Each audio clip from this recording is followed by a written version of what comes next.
Let's equip the proper skin, and then let's do the dance. Emotes, dance. There we go. And then let's bring chat over. Chat has questions. Oh, I clicked my own name. I don't want to click my own name. I could ban myself, apparently. Anyways, let's see. Should you use nade to heal up a tracer against you when they're next to you, or just shoot them 1 or 2 times? If there's any kind of threat and they are going to have to evade and you need to do it quickly, just grenade. In general, I'd say like the rule of thumb is grenade unless you are completely in downtime and you're completely safe. Then you can take your time with it and just put the heals out as normal. In general, with Tracers and Genjis, I just nade because they need to get back out there as fast as possible. You want them back out there as fast as possible, and if they are dodging for any reason, and let's say you miss a shot, or you miss like the first shot and they die, someone's died when they didn't need to. You could have saved them, whether you were better at aiming or better with a grenade, and I would just opt for the safe option, take the grenade, send them back out there. It also means, like, especially if there's like a fight happening and they come back for heals, you grenade them, they go back in, you can just keep putting healing on them, they're going to be that much tankier. So should you be treated like mercy? So should be treated like mercy, like staying back. I'm gonna dissect the question. I'm thinking, so should Ana be treated like mercy, staying in the back line? In general, yes. It depends on. So you used to be able to play Ana a lot more aggressively because you used to deal a lot more damage. Now you deal minimal damage. Now you don't do too much. You just, you know, you're shooting at people and they take 4 hits to kill, 4 whole hits, and that takes about 3.5 seconds to do, which is a problem. And if you land 3 hits, the enemy should be peeling away anyway. They should be running off anyway, so you're not going to get the kill. And so the thing with Ana DPS is it's very situational, and it's often in support of something else happening, where, you know, you put like a single shot on someone, and then you put heals on another person, and then you put a single shot on someone else, just to provide that little bit of oomph and a little bit of extra kick during a fight. But it's very rare that you're going to be sat there tunneling DPS into someone because you're just not very good at it, to be honest. If you want to deal DPS and heal at the same time, play Zenyatta. He's much better at doing that. Play Lucio. He's much better at doing that. Ana is much more about sort of making decisions about how much can I support, and you can support an absolute fucking shitload. And then when are the opportunities for me, my support, when do those opportunities pass? Okay, when can I try and support by doing a little bit more damage and doing extra elsewhere? All that kind of stuff. Infra 4, I don't stick around. No, you don't. You traitor, you left me. You left me. You left me for a mercy main. Feels bad, man. In general, in like positioning as Ana, yes, you generally want to be relatively far back. The reason is pretty simple, is that if they dive you, you've got to be scared, but then don't be afraid to just fold into the team every now and then. Sometimes the team's in a position where you can't stay back if you're playing sort of counter dive, which oftentimes you are. Ana's, like, in offensive dive, Ana's pretty bad. In counter dive, Ana can work reasonably well, because if you catch someone with an anti-heal grenade, they're probably going to die. So you can generally make it very easy for the team to capitalize on that, so by just sort of baiting in the enemy team, getting a couple of people with a grenade, and then surviving. Make sure that you are pairing up with your other support as well if they are playing dive on the enemy team, so when they come in, you heal grenade, try and get both supports, and then look after each other. Keep yourselves alive, buy time for your team to help out and get the kills that they need to win, and just go from there. Now that Ana has nerf damage, are defensive nades better than offensive ones? In general, yes. Offensive nades are still extremely good. Like, and what I would say is this. Offensive nades are an opportunistic thing, while defensive nades are a reactionary thing. And actually, let me augment my answer. Offensive nades are better. Right? In like a blank slate situation, if you could literally like tick a box and say which, you know, Overwatch turns into a text-based adventure, and it's like, you're playing Ana, do you offensive nade or defensive nade? Take the offensive nade. Because denying the enemy team all healing is better than giving your team extra healing. The thing with offensive grenades is they're harder to do. You're less likely to land them, they're less likely to go off, they're more likely to hit a barrier, hit a diva, like just get swallowed up into the ether. Like, it's very, very tricky at times to get those offensive nades. So you should be looking at the start of a fight for an offensive nade opportunity. If you land it, let people know who's purple. Purple's the easiest call, so-and-so purple. You can even provide information, so-and-so purple, by stairs, so-and-so purple, back left. A little bit of information, that's all people need usually to orient themselves. And then they can go in and get kills and do all that kind of stuff. And then you can just focus on tunneling away with your normal healing. The thing with defensive nades is that it is easier. Like, it's infinitely easier to land. You're not going to flub throwing a grenade at your feet or a grenade at the back of your tank. It's very difficult to mess that up. So offensive nades are opportunistic. If the opportunity is there, take it. For the love of God, take it. And to me, like, the hallmark of a good Ana is like the ratio of offensive nades to defensive nades when they have the ability to do either. Good Anas will generally land offensive nades more reliably, and therefore will just win the team fight more, because those offensive nades will just completely cut enemy heals, and that's infinitely powerful. It's pretty fucking good. Let's put it that way. Yeah, we pick a day and everyone doesn't show up for like 30 minutes. No, don't do that. I'll cry. I'll break down. Is Ana better at attack or defense, or is she good at both? She's better at defense currently.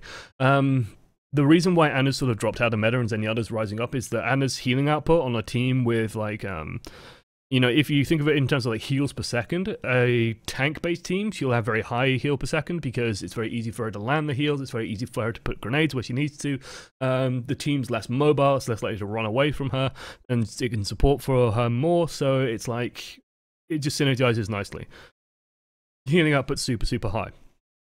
When it's dive and everyone just runs away from her and then turns into like small dots on the horizon, you're going to miss shots. You're going to miss heals. Like, Genji's juking the enemy, he's also going to be juking you. Trace is sort of the same situation. So you want to be putting that healing out there in places where people can still use it, and then just build up as much healing as you can, but Zenyatta can do it more reliably, and if someone needs healing, you just swap orb on someone, and then that'll pick them up. So Ana's a little bit less reliable, and it's why we're seeing Ana less used on offense. It's also like, it's harder for Ana to get a, like, if you're running in with a dive comp and you throw a grenade forward, it's much more likely to hit the back of Trace's head than it is to hit the enemy team. So Ana works a little bit less on offense as well, and therefore Zenyatta works a little bit better there. I'd say, like, a general rule of thumb, if you play like every single support, play Zenyatta on offense, play Ana on defense, and that works like quite nicely between the two. That's what Boombox does, and I follow our Lord and Savior Boombox. So yeah. Is it better to take the high ground as Ana, or worry more about the L shape? You're worried, like, in theory, yes. In reality, it's tricky.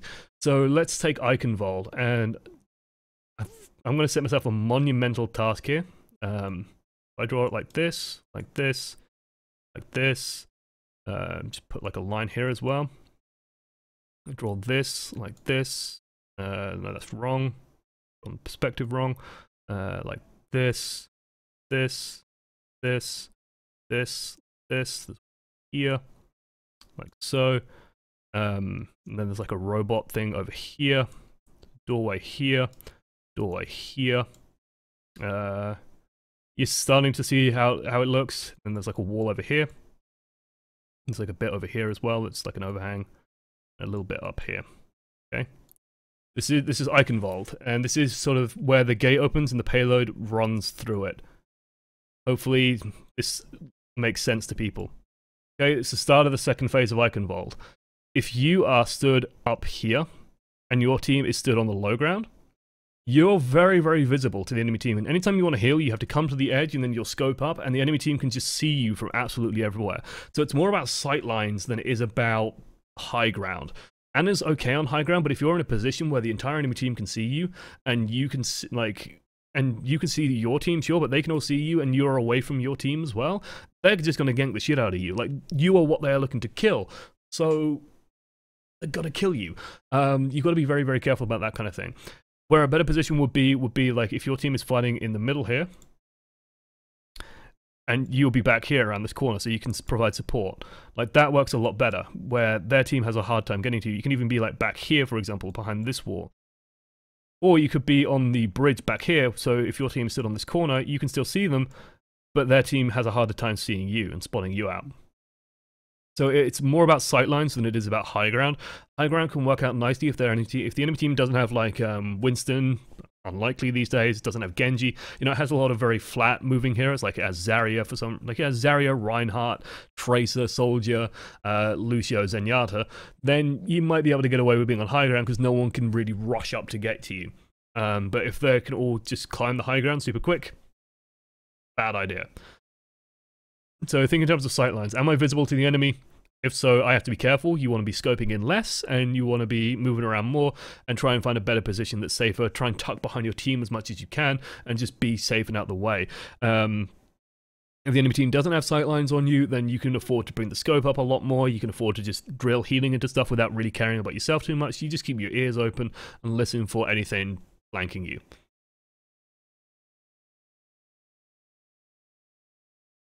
When you pick Ana and your team inevitably goes for the 5 DPS comp, is it best to keep both of your abilities for yourself? Nade, obviously, but sleep dart for when you get jumped. I'd say yes. So if you are in like a situation, especially if you're solo healing, like you're using your resources more defensively, because there's nothing else there that can really peel for you, especially if it is like 5 DPS, which is extreme, but I imagine it happens every now and then. You definitely like keep yourself safe more than anything. I'd say like Mercy might even work better in that situation, just because Ana's self-peel is very ability reliant, and if the enemy team just jumps you, I don't think the heal grenade and I don't think the sleep dart alone will be enough.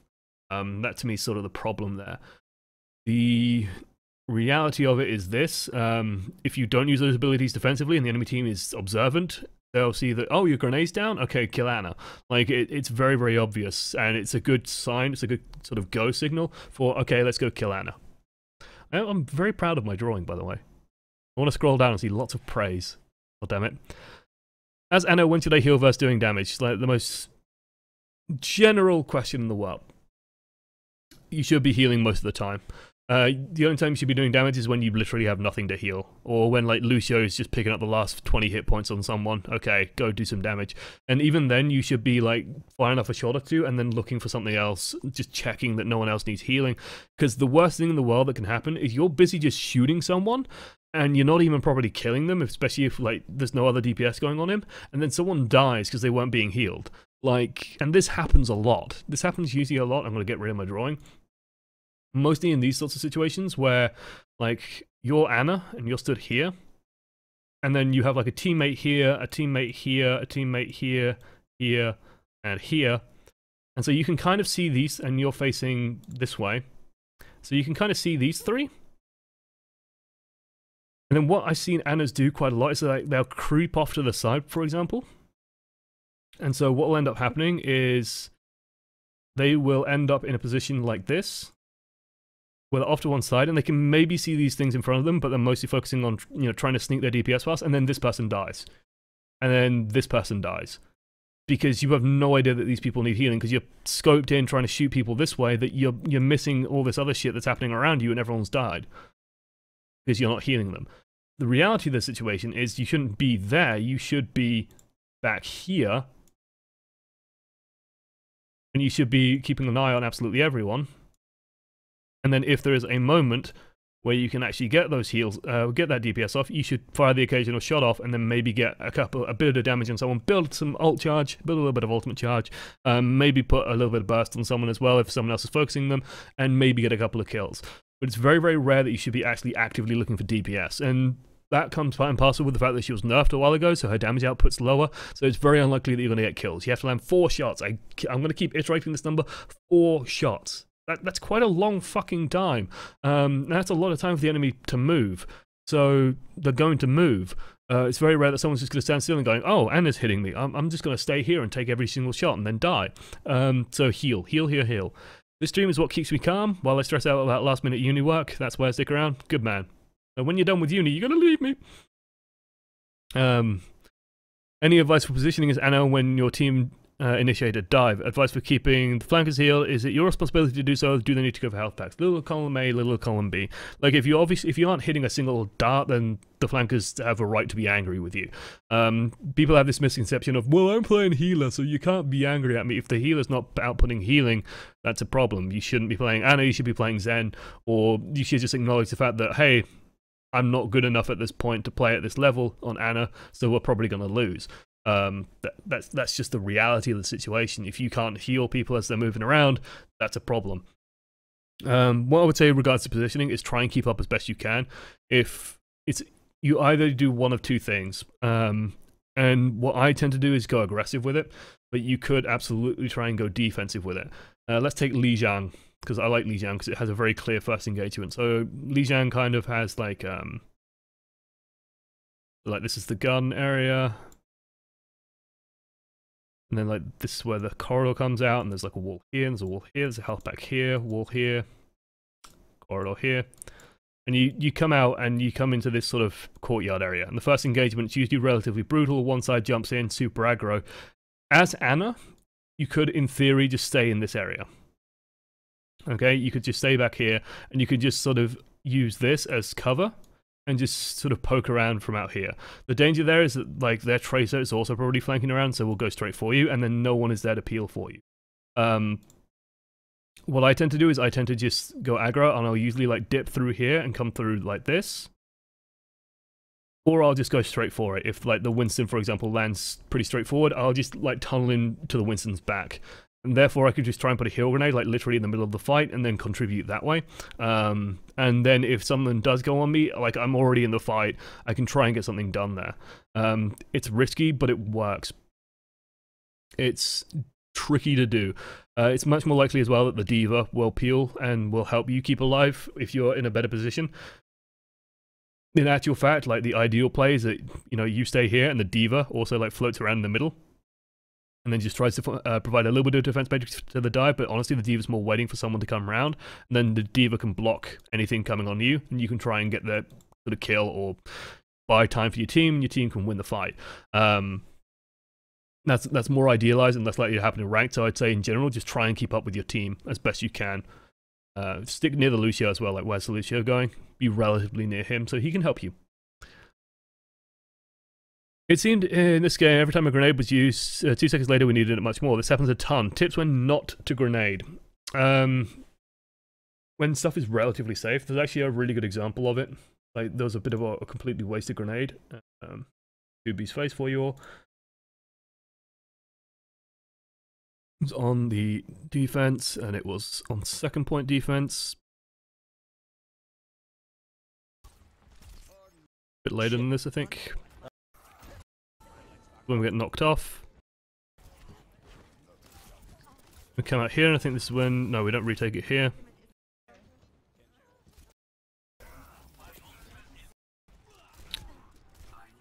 Where was it? Where was it? It was around here somewhere. It was here. So this is an instance where the grenade was wasted, where it's just like we see a ton of people together. And we decide to go for the, like, we see tons and tons of people there, and it's like, okay, let's throw a grenade anyway. No one needed healing. No one needed anything with the grenade. The grenade did literally nothing. It splashed on Reinhardt's back in Reinhardt. By the time everyone's rezzed, it's pretty much, it's already worn off. So it's done nothing. I'd say that was a waste. Otherwise, like, there will be moments where you throw the grenade, and then 2 seconds later there'll be an opportunity where the grenade would have been even better. But the alternative is even worse. And the alternative is this, where there's a situation where a grenade would be good, but not perfect, and then you hold on to the grenade, and then everyone dies. That's an issue. So it's easy to look back at a fight and go, well, this is the perfect moment. This is why I wasn't super critical of a lot of these grenades. It's because it's very easy for me, who can see into the future and like skip forward in the fight and go, ah, the grenade would have technically been better here, but you used it here earlier to heal this one person. If you needed to heal that one person, you needed to heal that one person. There's no point sort of holding onto it super religiously and thinking, oh man, we really need it for this. The only exceptions to this is when they have, like, you know, when the enemy team is running a very clear dive comp and they're preparing to go in, and someone takes some damage, and it's like, okay, I can probably heal them up if they play a bit cautiously. Let's just pick them back up rather than wasting the grenade here, because if I use the grenade, and the enemy team's just going to wait and then engage, like, it gives the enemy team a clear hallmark to go in. So you want to be a little bit careful when using it around dive comps, and then just be a little bit patient with it, because you know that there's going to be burst damage at some point soon. You know that there's a burst coming, so you're going to need it. Don't use it if people are like near health packs. Be a bit cautious using it if you have a Sombra, because people should be using the Sombra health packs, and I know that in chat someone was saying, oh yeah, well it's gold, no one's going to use health packs, no one's going to use Sombra health packs in gold. Again, it's one of those cases where we should be playing around ideal play, and if the people are low hit points, there's health packs that regenerate within a second. Go pick up the health packs for like 2 seconds. If they complain, I need healing, you just go pick up the Sombra health packs. You can even say that in voice. Go take a Sombra health pack. She needs it. they can look after themselves in that way. So just be a little bit cautious. Like, don't waste them, but don't hold on to them thinking, oh, well, maybe there's a better opportunity. Oh, wait, someone's died. They needed the health thing. Like, it's better to get a sloppy grenade or like a 50% good grenade than waiting and getting a 0% grenade that never happens.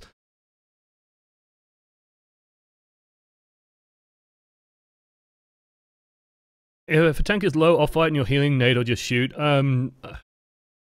If you're off, if a tank is low enough fight, I just nade and heal him back up. The reason why is just to get it out of the way quickly, and if a fight hasn't happened, it's probably if a fight isn't around, and like you've just finished a fight, for example, and you need to pick people up, you want to do it quickly, just in case anything happens, and it's the fastest way to do it. You know that it's going to be off cooldown by the time it's available for the next fight, so just use the nade, pick them back up, and then move on with your life. So you can then prioritize in poking, you can get your scope up, you can reposition, it just frees you up as well a little bit more.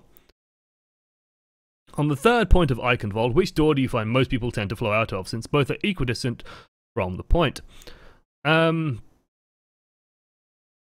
if you mean like the two doors, like third point Eichenwald is, I'll let my schematics. So you got like, this is where the payload goes around the corner, and there's like a corridor here, bit of wall here, whatever, that'll do. And then you got like a wall, not a wall here, but like the pillar here, and then there's like a thing here, and then this is all the rubble. I'm sort of going to the edge of the screen here, but you got the pathway on this side as well.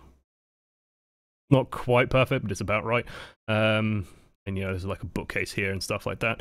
You got the idea. I find people usually go this way, or in most cases will just go straight in. These days, people don't often go this way.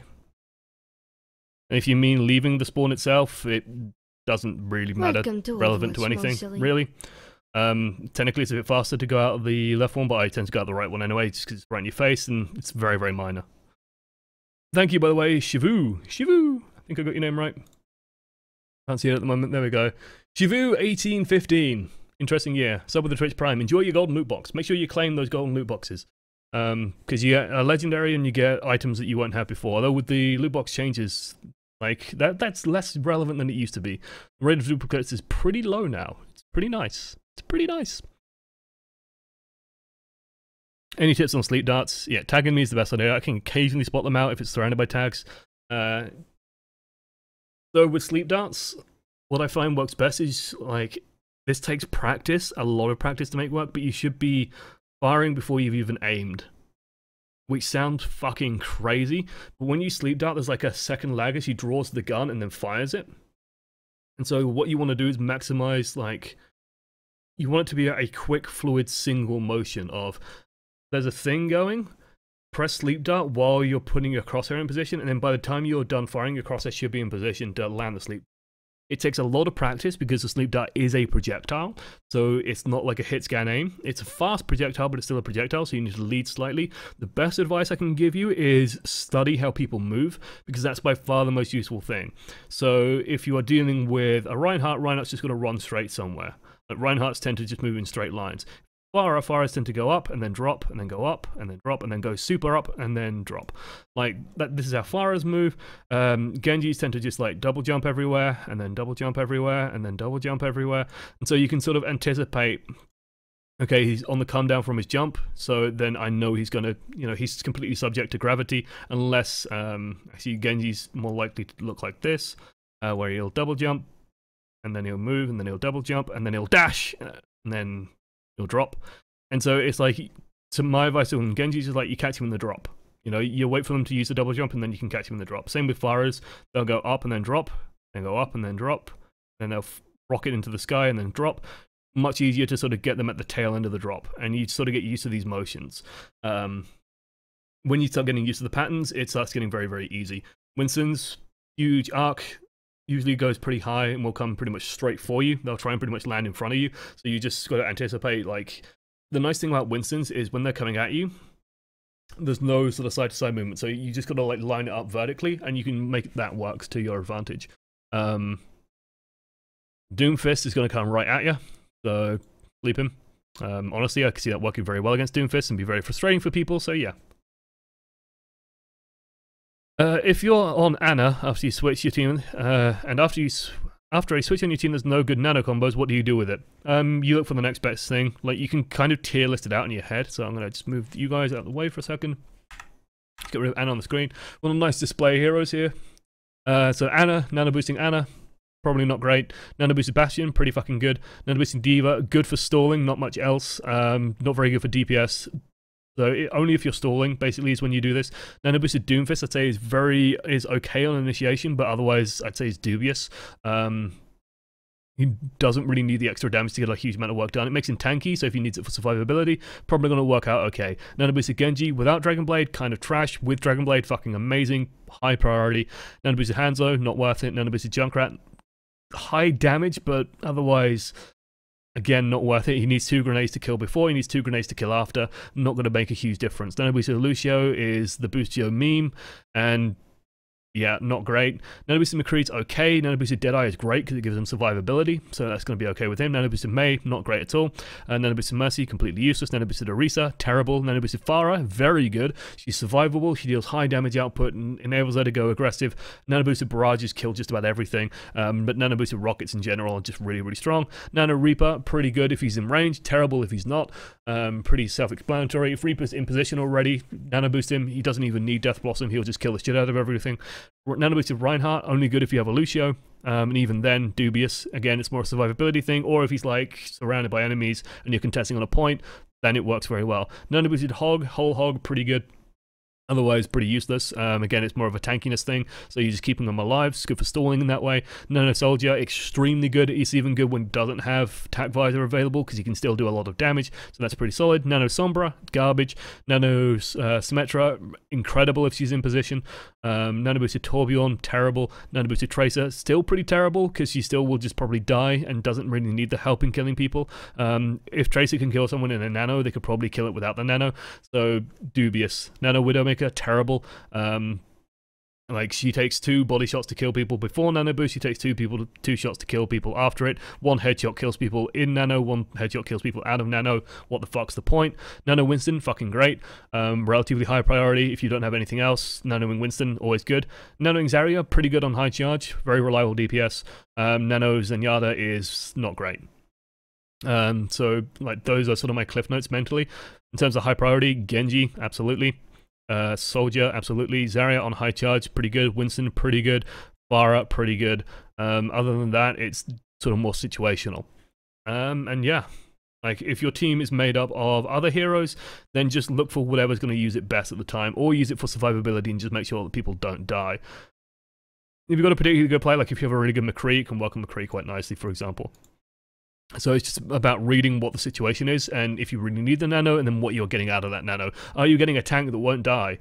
Are you getting a DPS that's going to kill everything? Are you getting something that's just strong and stable, unlike the conservative government? Yeah, like, take your pick. Otherwise, like, and if you're really struggling for combos, then you're fine swapping. Which King of the Hill maps does Ana work better on when solo healing? Solo healing in King of the Hill is always a bad idea. Always a bad idea, because basically what that means is if the enemy team dives you, they win. If you see an enemy team with a solo healer, just point out, hey, they only have Ana, they only have Mercy, they only have this. Let's just focus her, and then you win. So yeah. In terms of works best, Lijiang Control Center, I'd say. Like, the sightlines are good, but the corridors are still relatively tight, so you can generally get some good grenades, you can get some good sleep darts, you can get all that kind of good stuff. You're much less likely to get sort of caught in a situation where you're completely surrounded in the open. Say, after that, like, solo healing, I hate solo healing on King of the Hill. It shouldn't happen. And even then, I think you might be even better served playing like Lucio, where you can just survive on Mercy. I heard that you should use the grenade more offensively than defensively. Sort of to bounce off what I said earlier, offensively is better, it's just defensively is easier. So it's weighing those two against each other. You know, can you actually land the offensive grenade? Okay, sure, get it in, and then that works better, because it's, you know, cancelling all of their healing is better than boosting your own. That's just flat out true. It's, can you get it in there? If you can, then slam that puppy in, because it's good. When to reload, when you're out of combat or when you really need to. If there's a moment's respite and everyone's on full health, take that to a reload, because you've got to do it tactically. That takes practice and skill. Just try and avoid unnecessary reloads and avoid reloading if people are still taking damage. Reloading is also good if you're repositioning and you don't have, like, you're not healing anyone at the time, you're just like running around to get to somewhere, then just take a quick reload because you're not healing anyway, so you might as well use that downtime. Oh, never mind, I think this is when I started answering that question. How annoying will it be to heal Doomfist as Anna? It's actually not too bad. Doomfist is pretty big. He does move around a shitload, but if you're relatively good as Anna, you can generally predict what he's doing. It's going to take some getting used to, but I think it's going to be okay. Doomfist is a really big guy. Like, he's fucking enormous. So he's actually relatively hard to hit. Hard to miss, even. You got to be, like, if you're scoped in, it's easy. If you're not scoped in, it's pretty tricky, though. You talked about L's on the bridge in the second point. Is that enough of an L? The cover is low. It is, actually. Anna, when scoped in, has a friggin' tiny hitbox. Anna has a very, very small hitbox. She's very, very slender, and like this is misleading because Anna doesn't actually stand straight. She stands, you know, she's an old woman. She stands hunched over. So Anna's model is actually a lot more like, you know, this sort of shape. It's more like a shuttlecock than anything. And you know, she has the rifle sticking out. And then when you're scoped in, it's like it's even lower. Like she really hunches down, and then she has the rifle poking out. Like it's super low down. So you would be surprised how well you can cover just by using the ramparts or like little things on Eichenwald. Like it works very, very well. You have a very low profile as Anna. You're one of the hardest models to hit in the game. She's also like misleading because the coat actually does mislead. Like it actually functions as a combat aid because it does mess with her silhouette and makes it very, very difficult to read. If I just go to a vanilla skin, like shooting, you know, between the legs or anywhere in the coat doesn't work. You have to hit the model.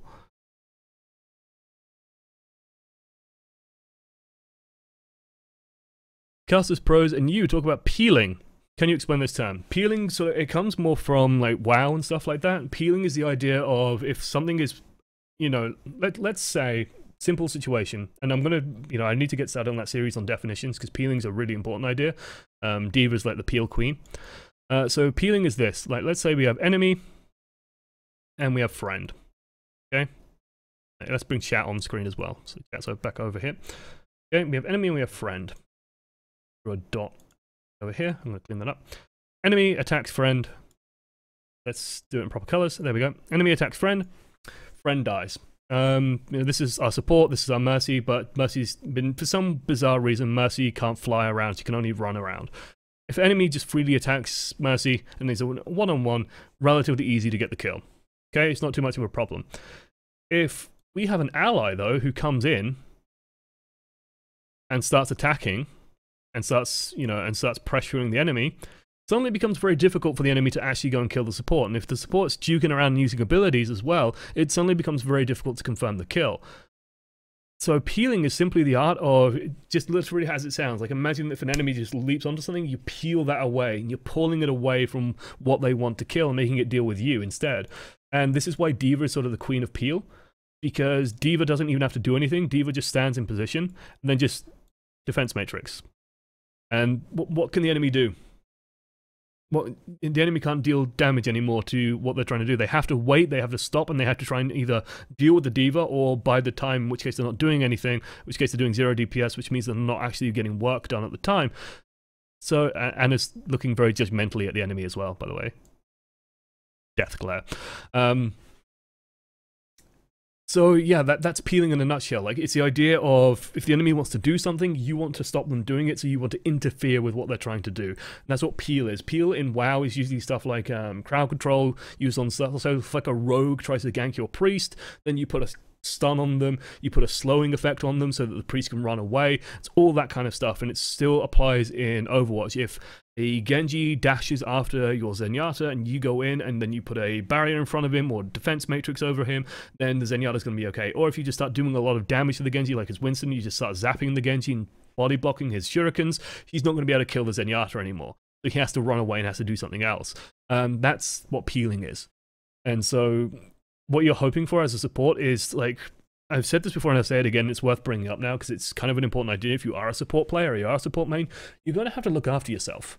To me, it's like one of the most annoying things that supports tend to do is they act very self-entitled. It's like, oh guys, why aren't you protecting me? Everyone should be protecting me. And it's like, if everyone's busy protecting you, they're not killing anyone or not advancing or not doing the objectives.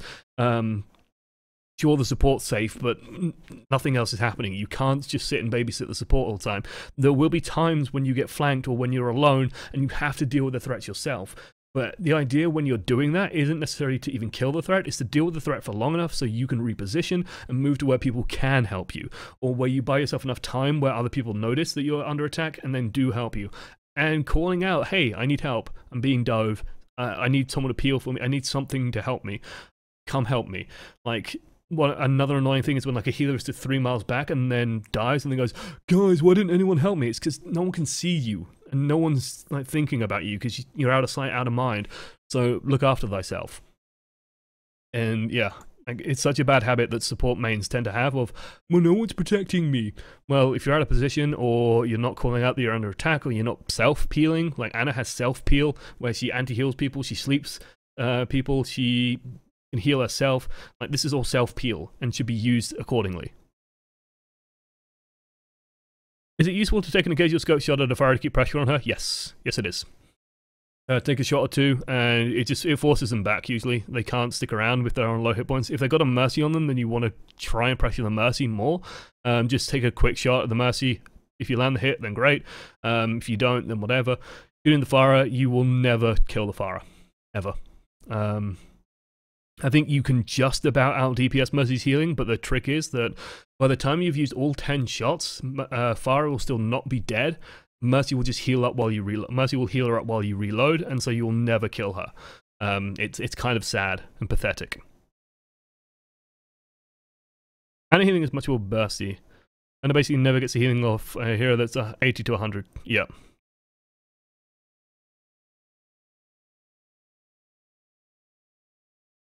Have you ever heard of these mythical things called Ana Player the games? Any thoughts on how to obtain one? It's usually, like, every single time I've gotten Ana Player the game, A, there's been very few, like, and I've only got, like, 2. There's usually, like, no big multi-kills or no huge reses, and B, like, usually comes from a multitude of things, and it's usually off the back of a grenade. So, like, a grenade goes in, hits a bunch of people, heals some people, damages some people, and then you just heal up a shitload of health. That's usually where they come from. But they're usually very unimpressive looking because it's usually just Ana doing Ana things. So yeah. It's been fun going back to Eve. You see, you're leaving me again. You're leaving me again. Ana snipes crouching with knees bent with a complete disregard for proper knee care and not straining her ACLs. Is Widow straight posture sniping stance better and why? Yeah, I imagine Widow snipe. I know nothing about actual real world sniping. I imagine for both of them, prone would be best. Widowmaker's also got a, like, artificial steadiness where she doesn't need to breathe, and I'm sure she's more trained, while Ana's older, might not be able to hold quite as steady.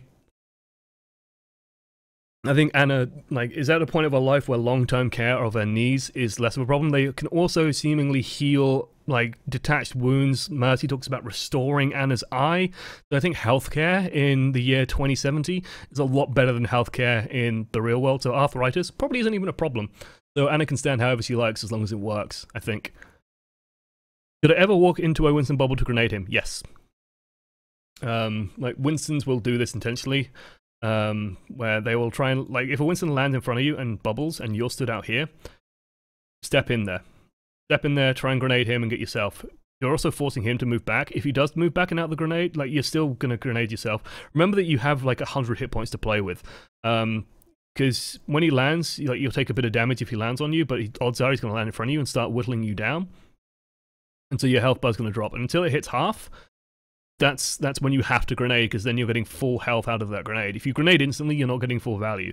So you want to wait that moment or two. And so you use that time to step forward through the bubble, put the grenade down, then back the fuck up, or just try and move away and move towards people who can help you, all that kind of stuff. How do you handle a dive as Ana when Steve dives on cooldown? If the enemy team is running a dive, do you recommend saving the sleep for the inevitable dive? It helps. It helps, but if you can catch the Winston on the way in, especially, it's the best idea. Otherwise, like, if you do not have the sleep dart, again, just time your grenade right and find people to help you. Otherwise, yeah, you're going to die. Like, it's part of playing a support as well, is just acknowledging if 3 people are diving you, your cooldowns are down, and you've used all your cooldowns and they're still diving you and no one's there to help you, you're going to die. It's the same, it's true for everyone. So you just want to make it take as long as possible, you want to try and do as much damage back as possible, and you want to try and make it uncomfortable for the enemy as possible. It's just acknowledging that fact. Like, there will be moments where there are no right moves, where you are just completely surrounded and you've used all your abilities and that's it. Like, good game, no re. It happens. Just try and make sure you have your sleep dart when you need it.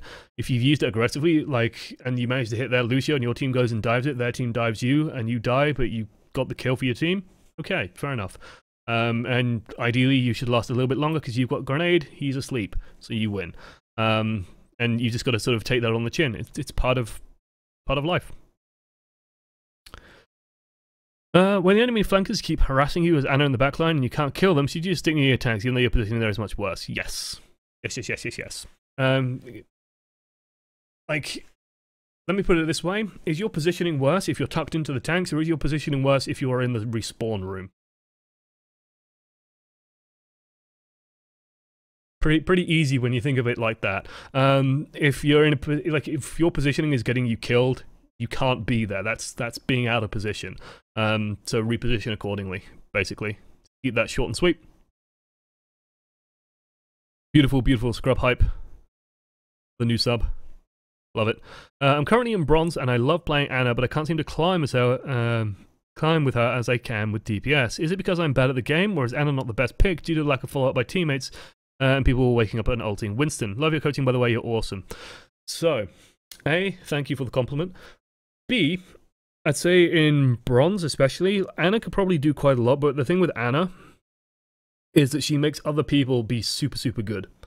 Like, Anna is very oriented around making other people next to unstoppable, and the thing you can do is you can stop people making mistakes.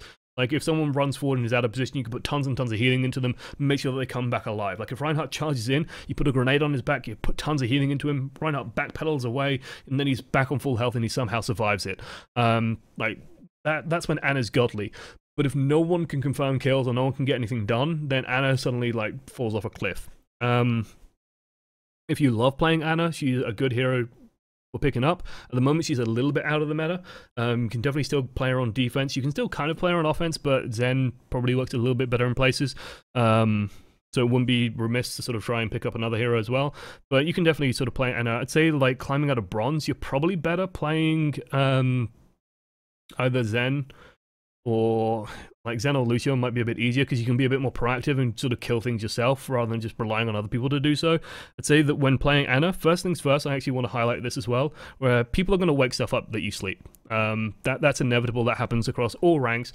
It's very rare that, especially stuff like Winston's, who are very large, and might, like, if the Winston jumps in and you put a sleep on him and he lands in front of your team, something's going to hit him. It's just sort of part of it, and you just got to sort of accept that these sleep darts aren't necessarily going to last super long.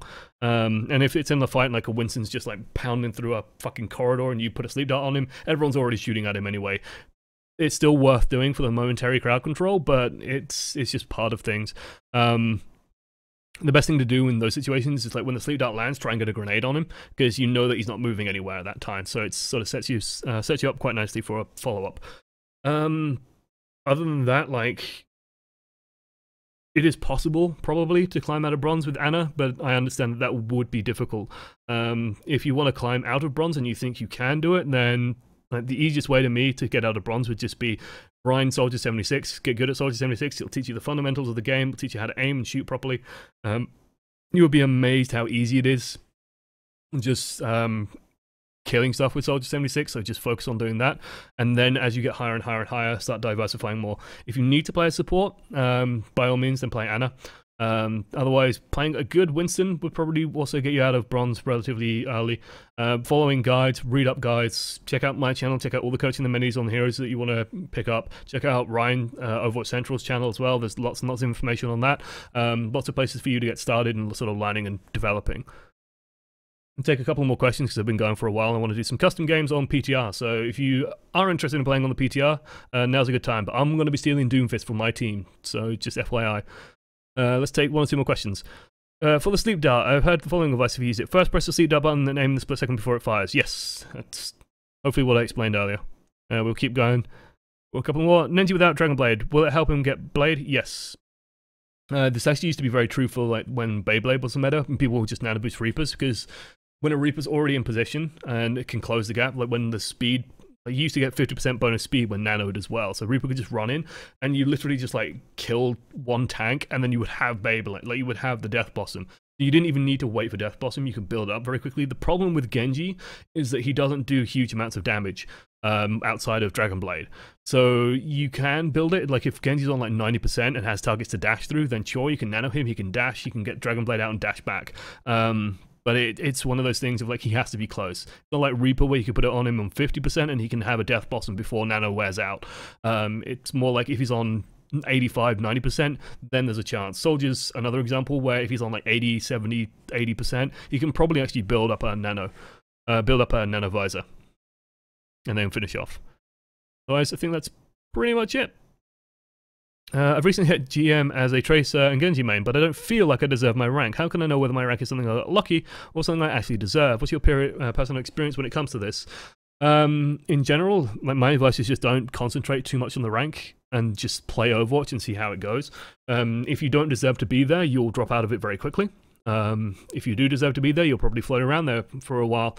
You've also got to remember, like, Grandmaster is sort of the first step into full-blown competence, which sounds really harsh, but it just basically means you understand pretty much all the fundamentals of the game. And now the only thing that's really going to be holding you back is mechanics. So you've got to be just drilling mechanics for as long as possible. If you have that level of understanding and you have the basic mechanic level to, you know, platform yourself at Grandmaster, then it's just a case of developing that skill and going even higher. And it sounds really harsh to say that, but I honestly believe it's true. And that's kind of crazy, but yeah. Yeah, I would not overthink it. Is like, try not to overthink it and just play Overwatch. If you're worried about losing Grandmaster, it happens, but what's the point of attaining Grandmaster if you don't play? And for me, especially, like, the argument is pretty simple. It's like, for me, like, I've always felt like a pressure almost from my friends because I've always felt very competent at games, and it's like, I want to show off that I'm competent at this game, so I want to keep my high rank.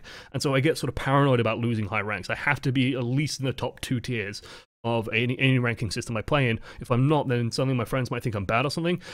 Your friends don't give a shit. Your friends don't care. Your friends will always think you're bad. If Ryan's listening here, he's got to come in and tell me that I'm bad at any moment now.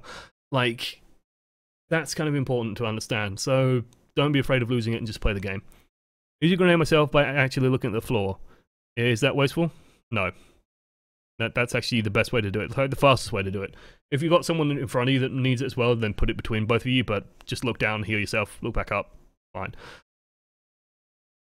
Otherwise, yeah, play Overwatch, enjoy yourself. That's it for Coaching the Many today. If you enjoyed it, Day9 said it well. Actually, yes, Day9 has a great speech. If you find it, if I can find it, about ranking systems in general, which is that people see it like, and I've got my takeaway from that, and the thing that I always say is don't view rank as a measure of don't view rank as a measure of ability, or it's a measurement of the ranking system itself, which is pretty much what Day9 said.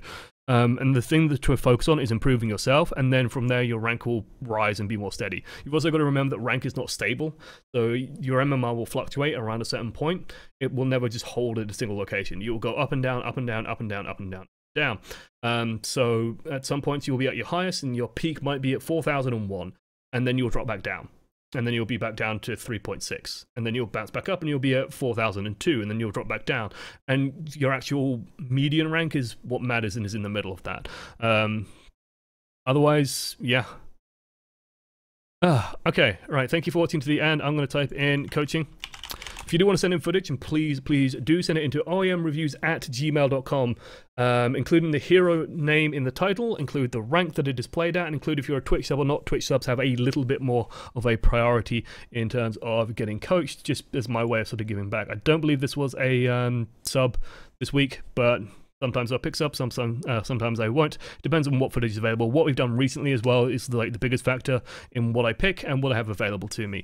So send it in. Don't send in like Anna footage afterwards. Don't sort of go, I play a lot of Anna, therefore I'll send Anna footage now. Send Anna footage in like 2 weeks from now. That's much more likely to get picked. Otherwise, guys, thank you for watching to the end. Do remember that you can join us live. The show is better live, and you can ask questions live as well. It's much easier to get a response out of me.